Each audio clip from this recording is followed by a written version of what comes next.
আজ পবিত্র মাহে রমজানের 17ই রমজান।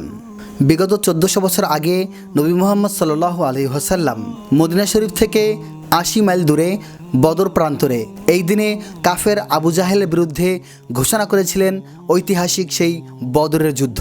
চলুন দেখে আসি বদরের যুদ্ধে মুসলিম এবং কাফেরদের হিসাবসমূহ। মুসলিমদের সৈন্য ছিল মাত্র 313 জন এবং কাফেরদের সৈন্য ছিল 1000 জন। মুসলিমদের তলোয়ার ছিল মাত্র 8টি, কাফেরদের তলোয়ার ছিল 600টি। মুসলিমদের উট ছিল মাত্র 70টি, কাফেরদের উট ছিল 700টি। মুসলিমদের ঘোড়া ছিল মাত্র 2টি, কাফেরদের ঘোড়া ছিল 300টি।